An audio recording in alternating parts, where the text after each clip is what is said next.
Hey folks, it's David Smith at Correctional Officer Lifestyle, coming to you with the news from March. I know it's the 11th of April already, but I'm coming to you with the news from March.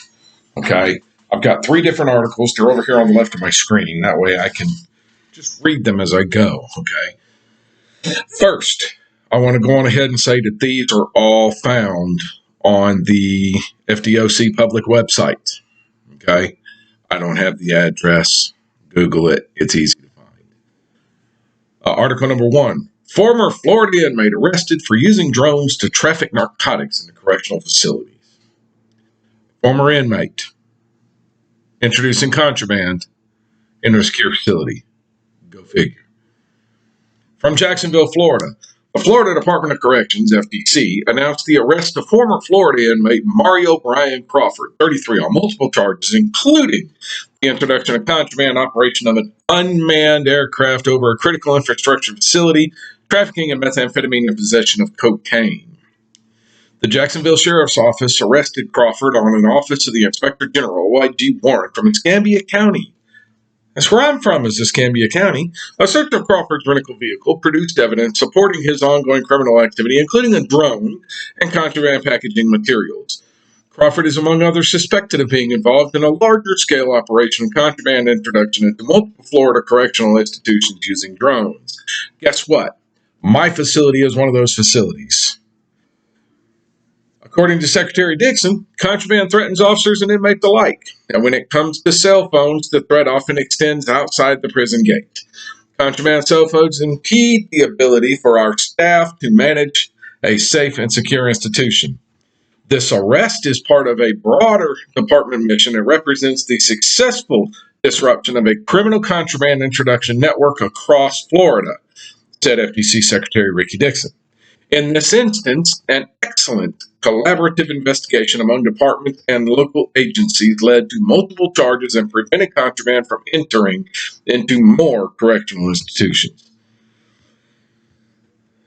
That is a direct quote from Secretary Ricky Dixon. The use of contraband cell phones not only circumvents FDC security practices, but provides an avenue for illegal drug use, extortion, and human trafficking by offering inmates a route for unmonitored communications, jeopardizing the safety of the public, staff, and inmates. Since July 2012, FDC has seized more than 76,400 cell phones.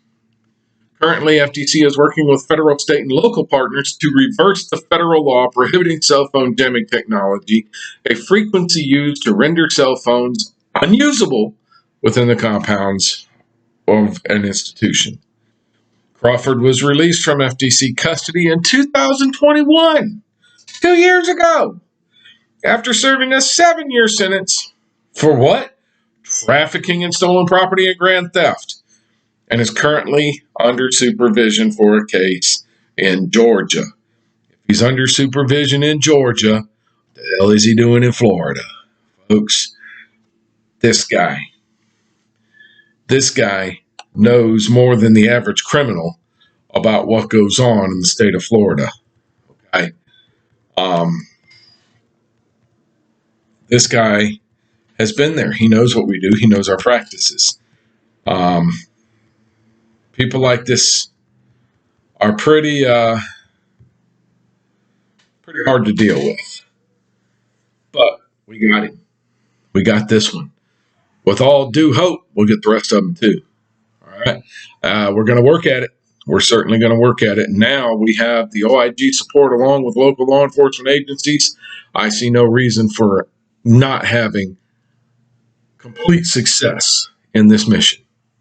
Second article. FDC expands interactive dashboard for law enforcement agencies.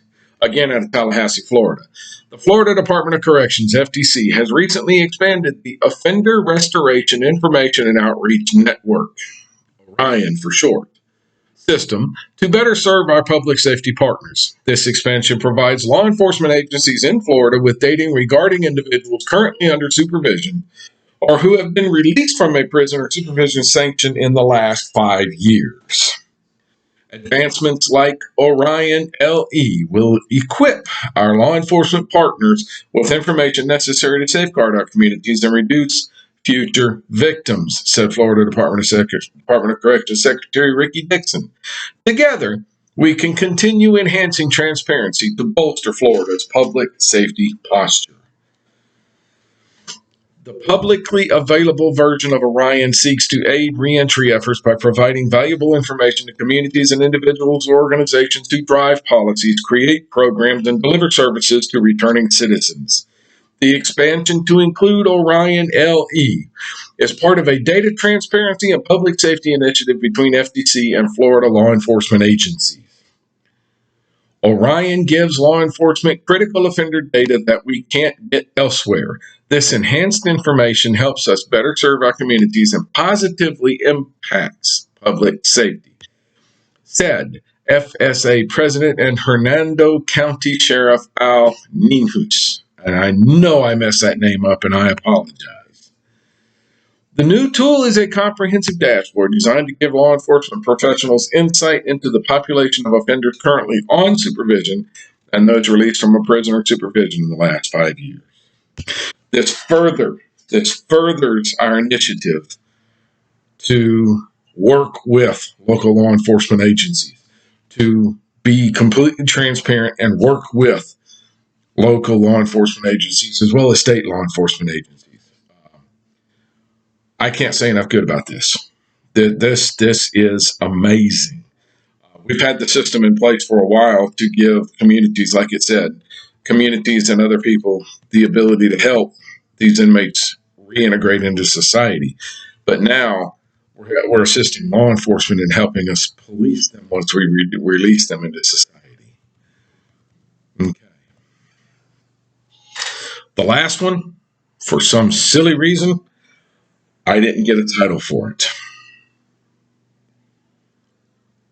But it is about a correctional officer that was arrested at Taylor Correctional Institution for battering an inmate. Okay? This is out of Perry, Florida. The Florida Department of Corrections FTC Office of Inspector General, OIG, announced the arrest of Correctional Officer Dennis Rogers. Rogers is charged with violations stemming from an incident which occurred on Monday, February 20th at Taylor Correctional Institution. Rogers was charged with malicious battery of an inmate. Following the issuance of a warrant for his arrest, Rogers turned himself into the Taylor County Jail. Goodness gracious, sorry about that. The OIG acknowledges the cooperation and assistance provided by the 3rd Judicial Circuit of Florida and the Taylor County Sheriff's Office. Quote, the Florida Department of Corrections does not tolerate inmate abuse at any level as it is in direct contradiction with the department's mission and values. The swift response and action by those involved in this case is a testament to our commitment to ensuring staff are held accountable when they undermine public trust, said Florida Department of Corrections Secretary Ricky Dixon. We will continue to work cooperatively with the Inspector General as they investigate this incident. Public safety and the well-being of our staff and those under our care is at the heart of our mission. Events like this should serve as a reminder that any criminal activity will be prosecuted to the fullest extent of the law. Folks, let me explain something to you. Yes, these people that we care for are inmates. These people that we look after are inmates. These people that we often have to use force on are inmates. But they're still people, and they still fall under the umbrella of law. They are still protected from harm by the law. And if we, as correctional officers, are the ones doing them harm, then we, as correctional officers, are going to end up just like Dennis Rogers, arrested, facing prosecution, and facing possible prison time ourselves. I'm going to go on ahead and quote one of my mentors, one of the guys that helped me when I was coming up in the department. Okay? I've mentioned Secretary Ricky Dixon numerous times. I'm now going to introduce you to Mike Morgan, the current Region 4 director in the Florida Department of Corrections. He said over and over and over again, every time I met him, every time I saw him, do not let an inmate beat you for your cool. If you let an inmate beat you for your cool and you do something stupid, immoral, or illegal to that inmate has won. Period. He's won. His entire mission is to get you to do something stupid, either to get you a job or most likely the case to get a paycheck at your expense. Don't let these guys beat you for your cool. It is a manipulation tactic for them to get what they want. Folks, don't do it. Don't get caught in that trap. All right. All right. That's it. That's all the news I got for the month. Can't believe there's no more, but there's no more. There's only 3 press releases on the Florida Department of Corrections website that I can bring to you this month of March. There will be more coming. I will try to do the news every month, okay? But as for right now, I'm going to go on ahead and end this video the same way I end every other video. Folks, there is no place for domestic violence in this world. As I mentioned in a video a couple of months ago, one of my former sergeants is in prison for domestic violence.